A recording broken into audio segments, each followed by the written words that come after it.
thank you, everybody. Welcome again to Tech to Connect.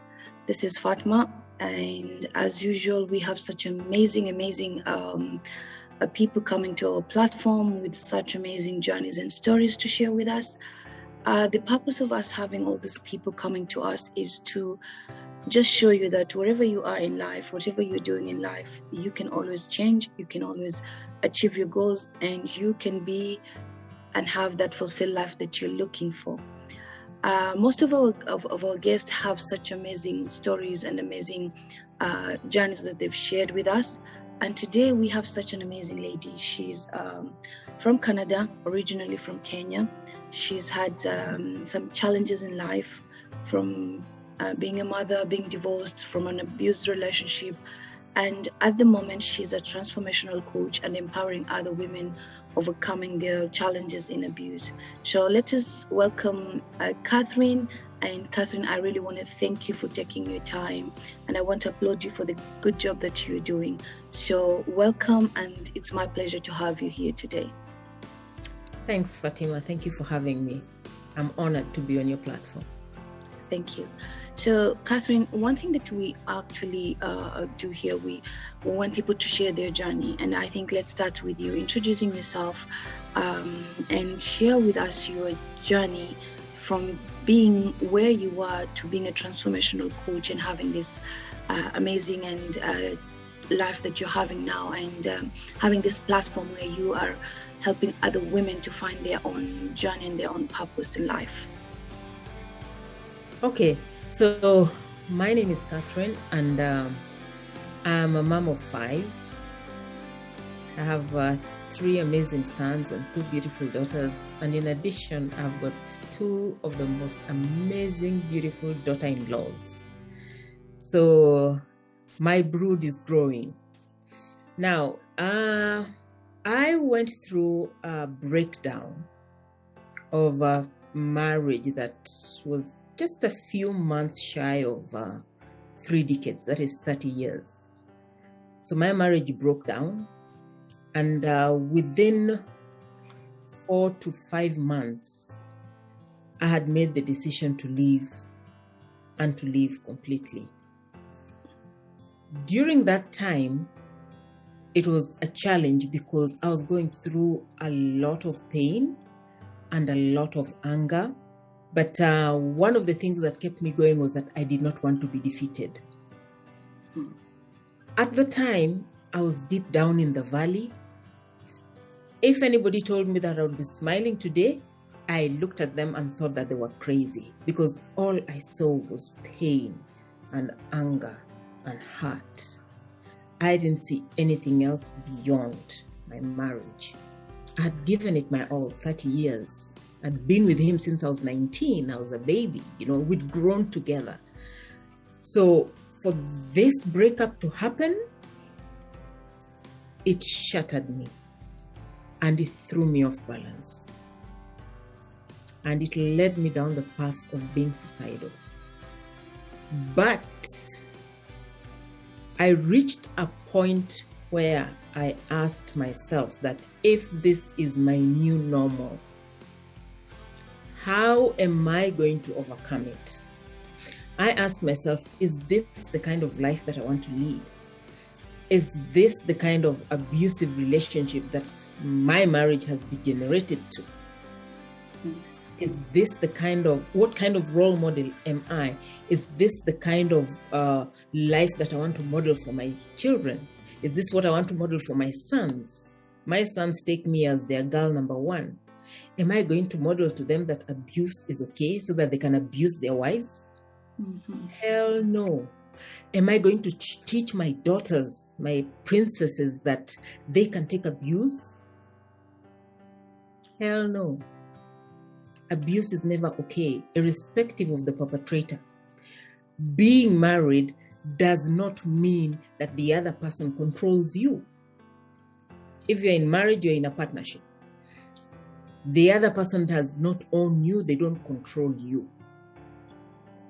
So, I made the conscious decision to leave with 2 minors. They were aged 10 and 14 at the time.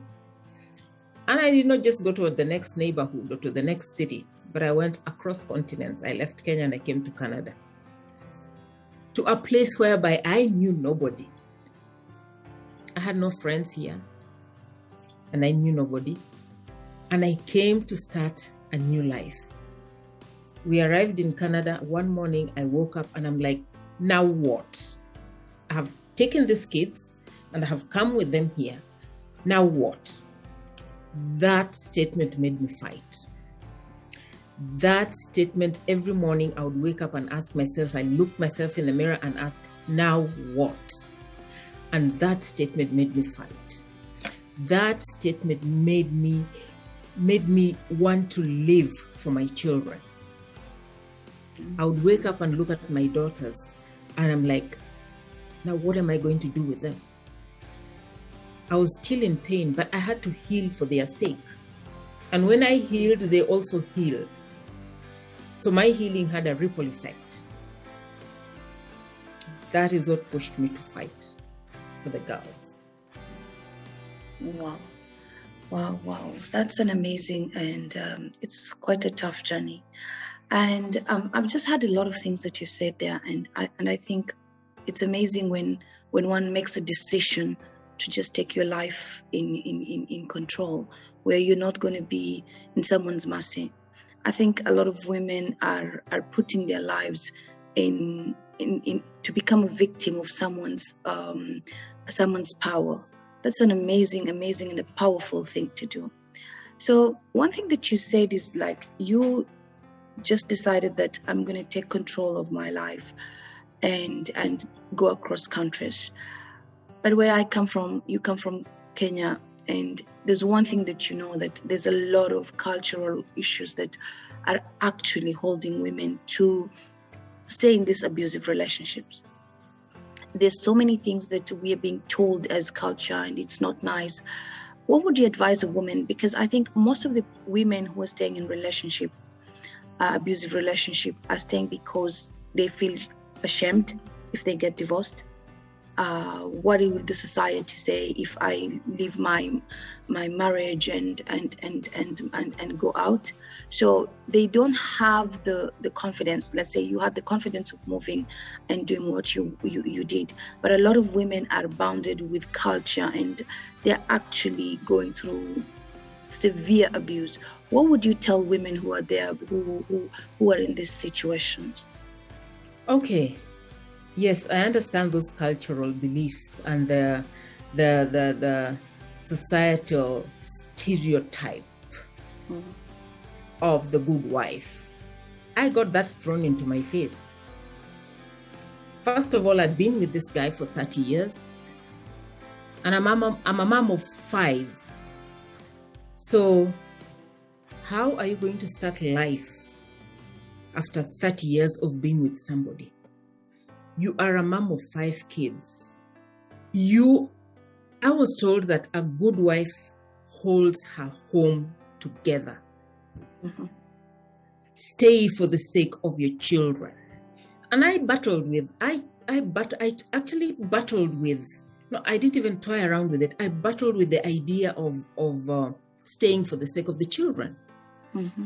At that point, okay, you see what happened in my marriage was it broke down when my ex decided to take a second wife. Now, it is not the jealousy that drove me away. It is the violence and the abuse that set in after the marriage. Remember, I went out of my way, and he wanted us to live in one house. And I'm like, no, we still don't know each other. Let's live separate. I went out of my way to help look for a house for her. When the house was got, the initial things that she started her life with were from my house. Mm. So it is not like I left because of the jealousy. Oh yes, of course it hurt, yeah. But at that point, I was stuck between giving my children a 2-parent household or a single-parent household. And at that point, I was going to fight for my marriage. But things took a downward spiral. Financial abuse set in. Remember, I was a stay-at-home mom. overnight, he stopped supporting the children. Then he stopped providing medical for the children. Then he even stopped, like, if the kids needed something, he would throw it into my face. You decided to leave. I did not decide to leave. I left after I had been given 2 talaqs. But I resisted the reconciliation because it was no longer serving me. So whenever I asked for anything, even for the children, what I was told is that you were told your children are going to suffer if you decided to leave. Remember, this is a well-cut guy, put together, working an international job. Money is not a problem for him. I drove whatever car I wanted to drive. But then all of a sudden, all these things were being withdrawn, one after the other. And then he did the ultimate. He withdrew the kids from school. Children were going to the topmost private school in Kenya. And they were withdrawn from school. So not only don't have medical for the kids, I don't have food for the children, I don't have money for fuel for the car, I don't have I had nothing for the children. And all this, I believe, was in an effort to box me into submission. But the warrior in me just decided and said, no. So what I would tell a woman who is going through this kind of situation, take a step back. I had to take a step back and sit in the audience. You know, when you're all hyped and you're fighting and you're exchanging, then you are on the stage, you cannot see anything. But I took a step back and I sat in the audience. And I asked myself, since when did I allow myself to be disrespected like this? Since when did I allow myself to be controlled like this? You know, it reached a point whereby even if I wanted to go to the neighbor's house, I had to explain where I was going and why. And even if I stayed for more than 2 minutes, that would have been an issue. It was just not right. When the physical violence set in, the first time I took it, and the first time I was saved from the beating by my then 19-year-old son. You can imagine a 19-year-old boy coming to save the mother from the father. It broke my son. I would look at my son and I would see the pain in his eyes. I would look at my daughters and feel compassion for them, that they're being abandoned by their father. You know, for the boy child, the mother is the first love. For the girl child, the father is their first love. So I look at my girls looking up to their dad, abusing me. I couldn't take it. Allah gives us risk for everybody. Yes. I was a stay-at-home mom. I did not have finances. And whatever I did for the family. So when this financial rug was pulled beneath my feet, I turned to my God. Anything that I faced, I turned to my God. And besides that, I would ask myself, what is it that I am going to do to overcome this situation? And believe me, when you begin thinking like that, ideas start to come into your mind. Yes. When I told my son, my first son, and actually both by then I had 2 sons in Kenya, one was out of the country. When I told both of them that I wanted to leave the country, they were like, seriously? And when I told my sister, they were like, no, you are not going. And I told them, you know what? I have always obeyed you. I have always wanted to do, just to do things that are going to keep us together. But this one, my gut feel tells me I have to leave. And whether you support me or not, I am going. So if you can't beat them, you join them. So they joined me and they gave me the support that I needed. So for that woman who is going through this kind of situation, just take a step back, take a seat in the audience, look at your life. Is this what you want? If that is not what you want, start thinking of what you want. And always know that when you pray and you pray honestly to your God, He will fight your battles. Wow, that's true. I'm a really believer that faith is a miracle. If you have faith in God and you have faith in yourself, you're always gonna find solution in your life. Let me just thank you, Sharon, for joining us, and I'm thank you for the comment. She said self-love. You need self-love, which is true. You need to love yourself so much for you to have the courage of making decisions that Catherine did. We have Hira. She says, your life struggles and decisions you took are hard and powerful. Thank you for that, and thank you for joining us this morning. Catherine, I'm listening to you, and I know that someone will say, maybe you had the means to go to Canada. Maybe you knew people who could help you. A lot of women right now, and I'm talking about Africa, because I come from Africa and I see that there's so much abuse that women go through, and they're severe abuse. But most of them are, as Sharon said, they don't have the self-love to believe that they have the courage to go because they have all these reasons. I am poor, I don't have people to support me, and all these fears. So you took this step with courage. But I just want to know, what are some of the things that you did that really helped you to build that courage? It's not an overnight thing that you decided to go, but there's some things that you started building yourself as a person to build this courage and how this self-love, so that you decided to pick your children and just decide, this is it, I'm done, whatever happens. Yeah, obviously it was not an overnight decision.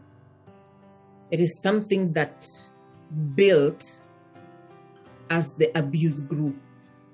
Yeah. I reached a point whereby the pain of staying in my marriage was greater than the fear of the unknown. You know, we fear change because we don't know what is going to happen in the future. Yes. But it reached a point whereby I could not take it any longer. It was too painful to stay.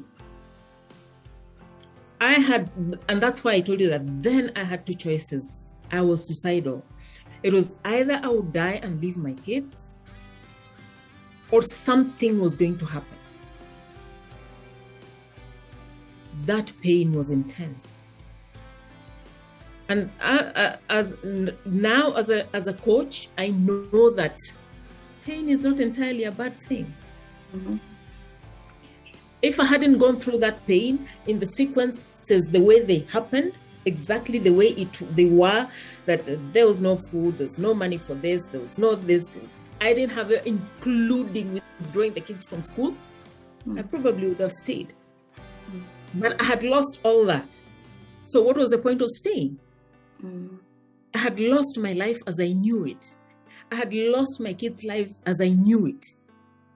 So I felt that as a mother, I was girl enough to have the children. I am girl enough to fight for them. And Mama Bear jumped out in me. And I decided to fight. So you asked me if I had the means.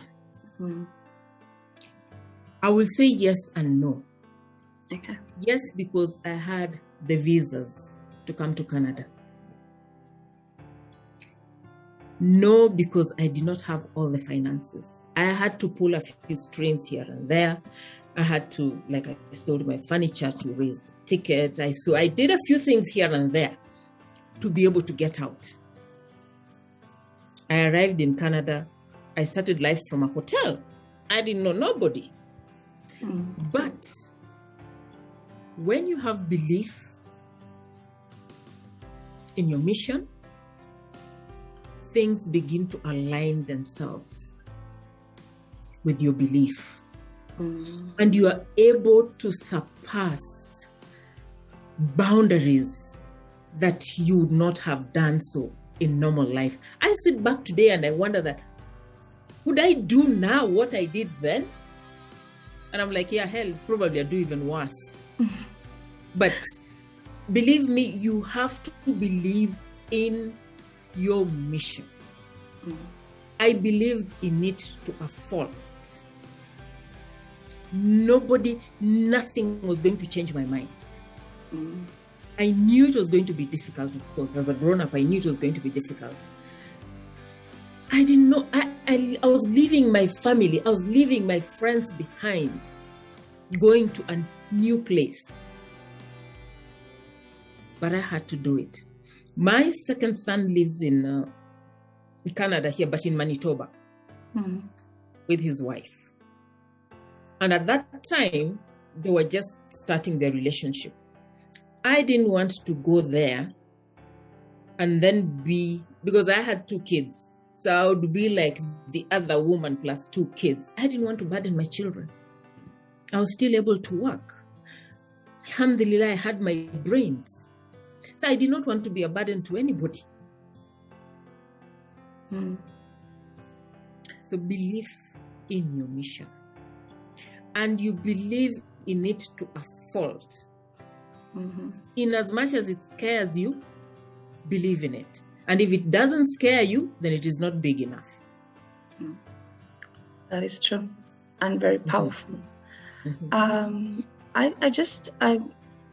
One thing that I've learned from what you're saying is that if you want to do anything in life, you just have to take ownership of your life. And that's what you did. You just decided, I'm going to take ownership of whatever is happening in my life, and I'm going to make a decision that's going to change my life no matter what. And for any woman who's listening out there, Catherine just said something very important. You need to believe, you need to love yourself, and you need to take ownership and decide that your happiness is more important than what society is thinking, than what people are thinking of you. That's so powerful, and thank you. So one thing I always like women, because a lot of women stay in relationship and maybe they see the signs, maybe they don't, and some of them don't even understand, or someone is in a relationship right now and the abuse is starting. So what are the signs that you can tell women for them to notice that, okay, this is starting to becoming an abusive relationship and I need to start understanding or taking care of myself? What are some of the signs that you can tell women so that they can know, now this my relationship right now is getting, or it's going to get worse into an abuse, or I need to start taking precautions before it gets worse? So when your partner, and this goes both ways, by the way, even men get abused. Yeah.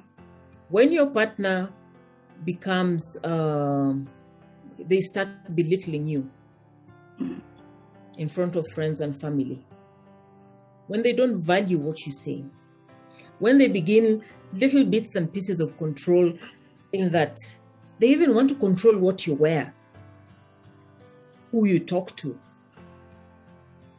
and they might start off like telling you that, oh, I don't want you to put up this photo because that photo is just meant for me. I like the way you look, so I don't want anybody else to see it. Red flag. Then they begin controlling who you are talking to.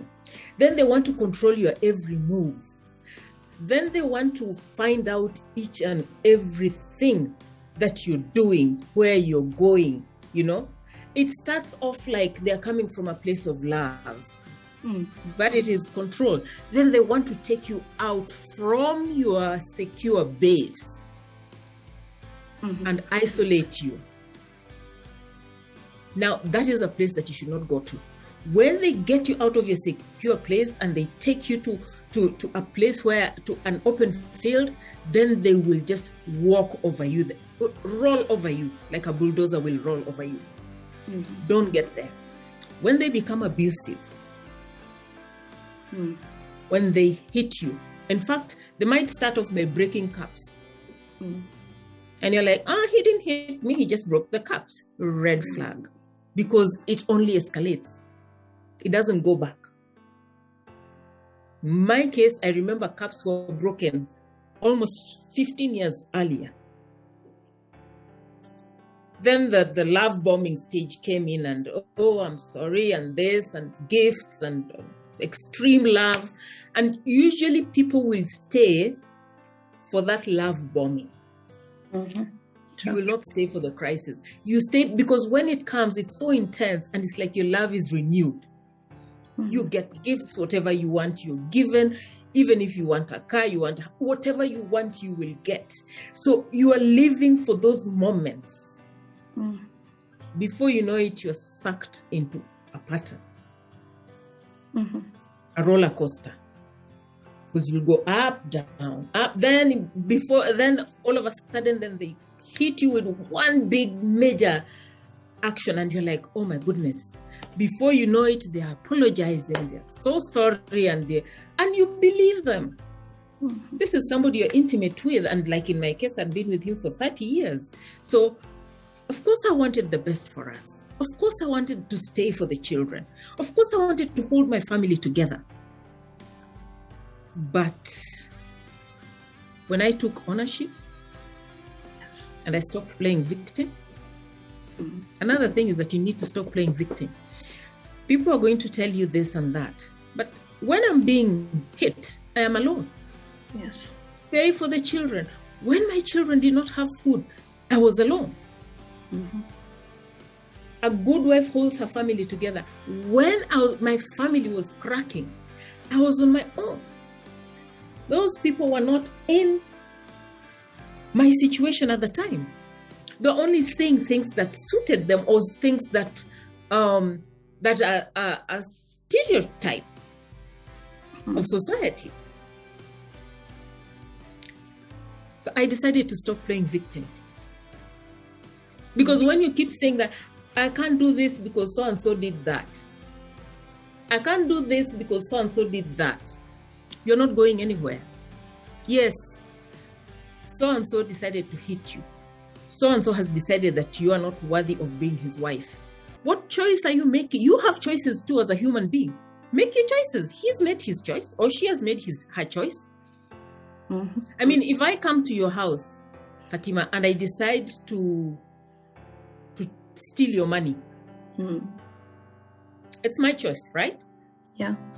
Now, are you going to sit there and moan that, I can't buy food because Catherine stole my money, or you're going to call the cops on me? Yeah. It's your choice. Your choice. Mm-hmm. And it depends on how you're going to perceive that situation. True. If you decide you're going to wallow in your misery and just say, she did this, so I cannot do that. If you're going to call the cops on me so that I can then get to pay for my sins. So it depends. Mm-hmm. Either way, you're making a choice. And if you choose not to take action, then you're choosing to fail. Exactly. But if you choose to take actions, difficult as they may be, you will be choosing success. Mm-hmm. I cannot say that my journey has been easy to where I am now. But I kept pushing. The harder it became, the harder I pushed. The harder it became, the harder I pushed. Mm-hmm. My older daughter was in grade 9. She just finished grade 8 when we came. Mm-hmm. She's graduating high school this summer. Mashallah. In June. She's off to university in September. That is something that the father had pulled off from beneath her feet. My little one was grade 3.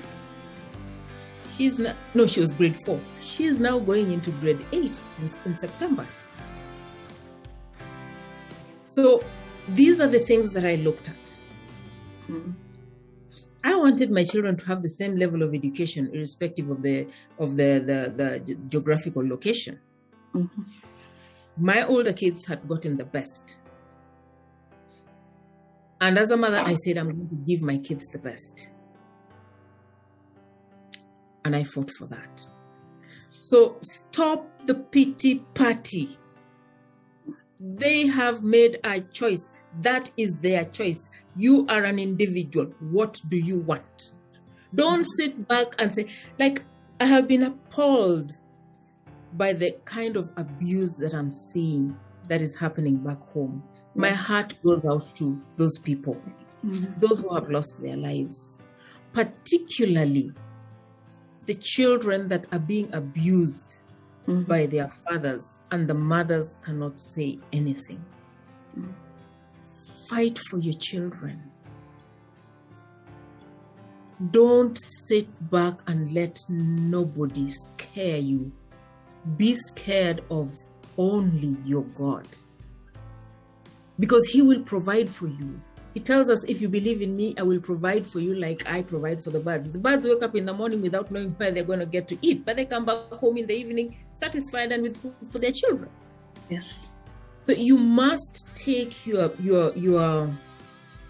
iman, your belief, to a higher level. You have to work your way through that, and you must have unfaltering belief that He is going to give you what you want. He tells us that I am as my slave thinks I am. So if you think He can, you're right. If you think He can't, you're right. Whatever you think about Him is what He will do for you. In my case, I knew He was going to give me the best, and He did. Just like Maryam alayhi salam, when she was in the desert and she gave birth to her child, she was hungry and she was thirsty. She was told to shake the date tree for the dates to fall down. She was Allah's beloved. And labor pain, any woman who's been through labor knows how harrowing and how exhausting that can be. And yet and look at the date tree. It's some tall, huge tree that you're asking a woman who's just gone through childbirth to go and shake it. What is the significance? You have to play your part. That is the significance. The fact that she went and just shook it. Even if we went 5-10 women and we tried to shake it, we're not going to be able to do it. But in her childbirth energies, she had to do that because of the significance. You have to play your part. And your God will do the rest. Yes. You cannot sit back and wish. You have to take action. You cannot sit back and say that, oh, I wish I could have this. Go for it. Go for it. Wow. So that's a lot of insights. Thank you so much for sharing all of that. And it's amazing, and the way you decide to see your life and the choices that you decide to take in life, how they will help you change your life. Catherine said something very important. We all have choices. It's what choices are you choosing? Are you choosing to be a victim, or are you choosing to become the woman that you want to be in life? So it's a matter of choice. You choose. If you choose to become a victim, as she said, there's so many reasons. We have so many reasons in lives. There's so many reasons, and all these reasons are significant. But what do you do about them? Are you going to hold yourself with the reasons, be a victim, or are you going to take hold of yourself and have your life? And you need to believe. I think the most powerful thing that we lack is believing that everybody has a capability of being and doing what you're supposed to do in this life. What is your purpose? What is your reason to be here? And believe that you're here for a reason. Take action. That's very important. I think a lot of us sit and wish. I wish someone will come and help me. If you keep on wishing, nobody's going to be there. When you take action, and as Catherine said, you will meet the right people. There's going to be someone there to help you because you decided to put yourself out there. The right people will come for you. The right things will start coming to you. Thank you so much, Catherine. That's so powerful. So another part where women go and really suffer is when they go through divorce. When you go through a divorce, a lot of women tend to lose their power. It's like I go through a divorce and I feel worthless, and I feel I've lost my life. And it's quite a lonely journey, to be honest, because sometimes you don't find support, and sometimes you as a person, you keep on doubting yourself. So what is it? And it's a hard decision. It's really a hard decision to make. So what I want to know is what are the things that you did? Because even after you go through abuse, and even whatever happens in your life, divorce is a very tough thing. It's a lonely thing, and I can say it from experience. No matter how you decide to choose, whether it's you going out or you being divorced, it's painful either way. So what are the things that you did to allow you to heal? Because I think it's all a process of healing, for you to accept that you're divorced, for you to accept that you moved on, for you to accept until you put yourself back on track. And I think that's the lowest point where I could say I reached the point where I felt, I failed in everything, and even in a relationship, and I'm losing myself in a relationship that completely defines me as a failure, until when I just understood, you know what, I need to love myself, and I need to stand up and be the woman that I want. But it takes it's a channel. So what are some of the things that you did that helped you overcome the pain of the divorce and all these things? First of all, I had to redefine the meaning of love. Exactly. Yeah. For me. And when I redefined it and I looked at it, then I asked myself, am I worth what I am getting? Yep. I knew God created me to be the queen that I am. And was this treatment befitting for a queen? Mm-hmm. It wasn't. So, as you said, going through divorce, actually, that pain was worse than the pain of my husband taking another wife. It was hard. But when the relationship deteriorated to a point whereby I had lost my voice, I had lost who I am, my identity, I had lost the person that I had been all these years, I decided to rethink my life. And that's when I told you that I took a step out of my life and I took a seat in the audience. And I asked myself, if that was my kid's sister, what advice would I give them? Would I let them go through abuse? Hell no. I would get them out. So after I redefined love and I took a seat in the audience, and then I asked myself, am I willing to live like this for the rest of my life? No. So now this is my new normal. What am I going to do? Remember, I had kids to feed. I had kids to do everything for.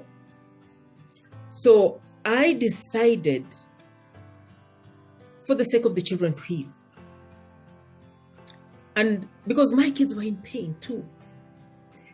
When you wake up one morning and you look at this person who is supposed to be your protector, your provider, the first love of your life, abusing your mother, you don't know where to turn to. You don't. This is your role model in life. And when they turn against your mother and they're abusing your mother, the kids were in untold pain. So I had to heal for my kids to heal. And when I healed, yes, they also healed. Then I decided to ask myself, what do I want? How am I going to define any other relationship from this point forward? And it does not matter whether it's intimate or even with a friend or even with family relationships, all relationships, because you realize when you have been accepting abuse, you have been accepting abuse across board. It's not just from one person. So I had to redefine that and put up healthy boundaries. And I had to tell myself that I'm beautiful and I am worthy and I am a queen. And a queen does not accept abuse. So, and as you know that when you go through divorce, you have, several pieces of you have fallen along the way. Some fall east, some fall west, some fall north, some fall into the river. So you're all over the place. I took time. Personally, I decided that, 30 years is a lifetime. I've been 3 decades. I decided to sit back first and reevaluate my life, which I think is a very important step before making any other move. I sat back and reevaluated my life. What do I want to do with my life? How am I going to support my children? How am I going to have, relationships with my people in my circles, my family from this point forward? All those things, I sat down and redefined all those things. And I know where to draw a line in the sand. So that whoever crosses that line, then, peacefully, we respect each other. If we can't cope, then we just part nicely. But it is important for you to sit back and reevaluate your life. Take ownership, because even for that abuse to have happened, you played a part, even if it was just allowing it. What was your part? Don't sit back and say that, I didn't do anything. No, you had a part to play. What is it that you did? And what are you going to do differently going forward? All those things come into play. You sit down and you go through all these things. And that's why I take my clients. I sit down with them and I talk to them and I find, push them to really go deep. There's something, especially if you're being abused, you'd rather play victim. Playing victim is easier than taking ownership. Yes. But you have to do the hard things. You have to do the hard things. You are not going to sit and play victim and expect things to happen. No, it's not going to happen. Take ownership. Evaluate what you did or what you did not do to get you to where you are. And change that. Be committed to changing it and be 100% committed. Is it easy? Hell no. But is it doable? Yes, it is. I am here today to tell you that it is doable. How long ago? 3-4 years ago, if you told me that I would be sitting here and smiling, I would have thought that you were crazy. Because all I saw was pain and anger and darkness. I would wake up during the day, the sun is shining, but all I saw was darkness. Wow. There is always light at the end of the tunnel. But you have to go and look for it. It's not going to come and find you. You have to go and find it. Yeah. So true. I liked what you said. You need to learn how to have the definition of love, because if you don't know the value of who you are or your worth, then you won't find the definition of what kind of love that you want. And that's very powerful. You need to sit down and define what love means to you, your values. If you understand your values and you understand your worth, it's okay to go through a divorce so that you can have your life back. I think we forget that we have values and our values defines who we are. And that's when we start understanding our worth as humans. And when you give yourself a chance to understand that, you will start defining things differently. And I like the fact that you keep on repeating taking ownership. I think that's one of the most powerful things that have helped me change my life, because I've realized that whatever happens in my life, I'm part of it. And I cannot always be looking outside and blaming or taking excuse from what is happening outside. I have to start with me. So the question I always ask myself is, what am I doing wrong that is putting me in this situation? And what can I do so that I can get better and change myself? You cannot change people outside. You have to change yourself. The moment you change, everything changes.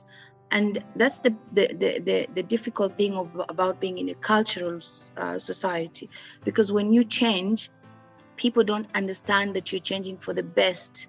So you just have to understand, when you change, you're choosing to find your life and the right people who understand you, and the right people who are supposed to be in your life are going to be with you in that process of changing. So if you want to have a happy life and a fulfillment in life, as Catherine said, you've got to be the change and you have to take ownership.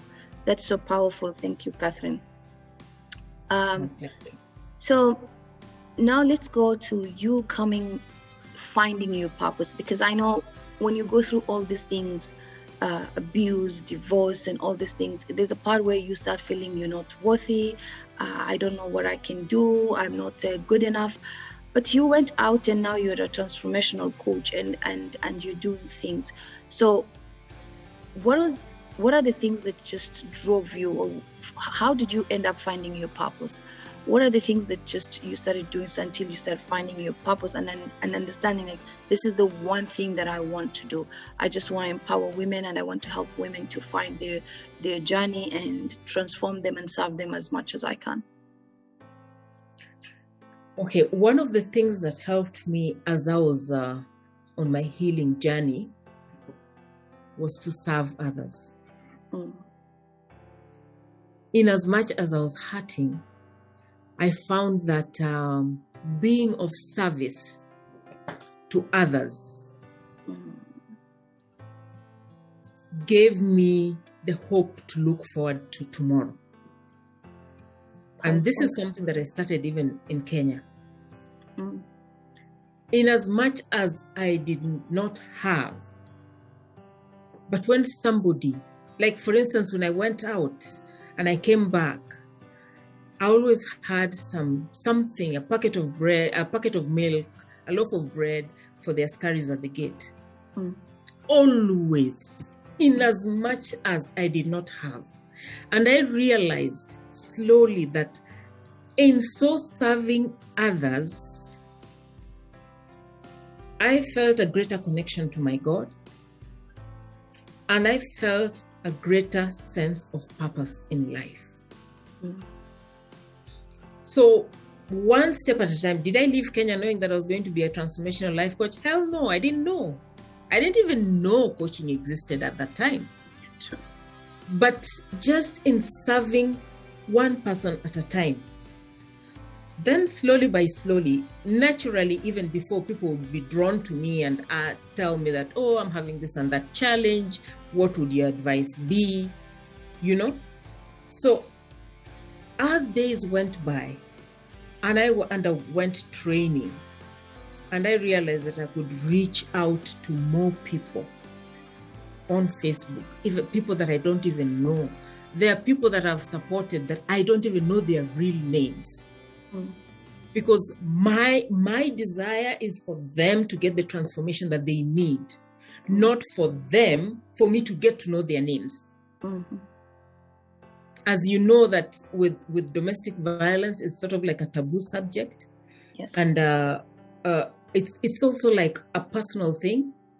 It's not easy for somebody to stand out and say, hey, guys have been abused. And also you need confidence when you're doing certain things so that you can be able to get away safely. Otherwise, you never know how your ex-partner will take it. It could become abusive, and that's when there's a lot of gendercide and stuff like that. So it was a journey of supporting one person at a time.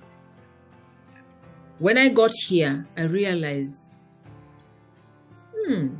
I was on Facebook one time and there was this lady, she was in the UK, and she offered me her course, and she offered me her course for free. Then I started realizing that, oh, there is a way of supporting people. So then I ventured into the training, and one step has led to another, and here I am today. And the fulfillment that I get from giving somebody the support that they need. Because when you're going through divorce, what happens?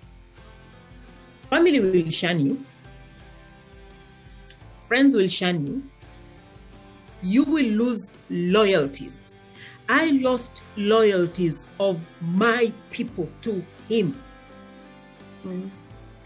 So you are lonely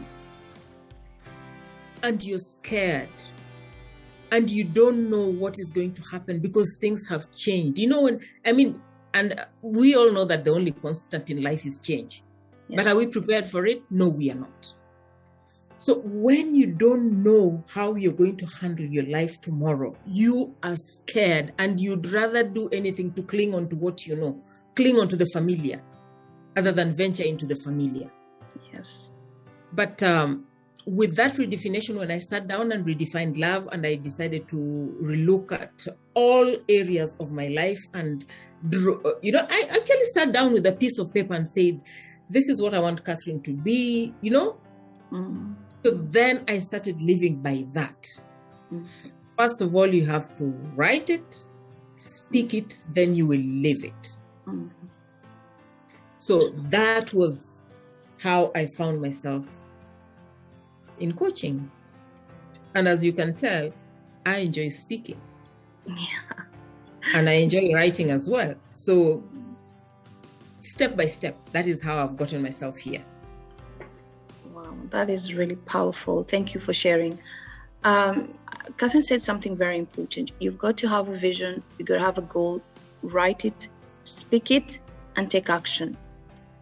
Everything that you want in life, you have to vision it. And you just have to vision yourself and see who you want to be. Speak it, write it, and take action. And you have to come out of your comfort zone. I think as much as it's painful going through abuse, and it's painful to be in that situation, there's that security that you have for some reasons because of uncertainty. You don't know what's going to happen if you leave. So you're staying in that comfort zone with the pain. Just take a decision, try, change yourself, and face the challenges. There's one thing that I believe is like change is exciting, but change comes with challenges. So you have to embrace the challenges.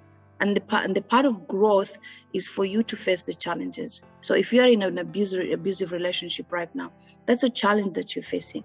So you'd rather just face a new challenge. As much as you've learned how to survive the abuse, then you will learn how to survive the other challenges that you will face. And she said something important, you need to be confident. I think confidence is everything. When you allow yourself to love yourself enough, to find something that you can do and change yourself, that's what confidence is. So have confidence to become a better person and become happy, have that fulfilled life. I think there's nobody in this world who was born to suffer. We're all born to be happy, and we need to know how to find our happiness. Thank you so much, Catherine. So now you're a transformational coach and you help people. And there's a lot of women who are out there. As you said, this is a very, very sensitive topic. A lot of women don't want to talk about it. They don't want to be shunned by society. They feel ashamed even to say that I am being abused or I'm not happy. So how can someone reach you? Because I know there's a lot of women, especially from Africa, where abuse is like, it's like fashion. Because I know sometimes someone will say I'm being abused, and you will be told that's nothing. Someone else was being beaten and then she fainted, and you go like, am I supposed to faint for me to know that I'm being abused? And it's not something that we want to talk about it because we don't want to be shamed by society, and we don't want to be left alone, and the fear of what's going to happen. So how is someone going to reach you? Because I think there's a lot of women who need you, and they need to know how to survive this journey that you've gone through. So what are the ways that women can reach you, and so if they need help? So across all social media, Instagram, Facebook, LinkedIn, Catherine Opondo. You will find me. That is the way you can reach me, and then we'll take the relationship forward from there. Thank you so much, Catherine. That's an amazing journey that you've shared with us, and we've got a lot of insights. So for any woman who's going through abuse, just remember this: you have a choice. As Catherine said, you have a choice. You need to make a decision, and you just need to believe in yourself. So if you're living there because of your children, Catherine just said something very important. Just imagine what are you teaching your children to become? So your children need you. You're the foundation, you're the mother, and you need to give them the right values so that they can become good citizens when they grow up. So you're not alone. There's so many people who can help you. Catherine is here, and there's so many other people out there like Catherine who are willing to help women who are going through abuse. So just reach out, look for help, and someone is going to be help you.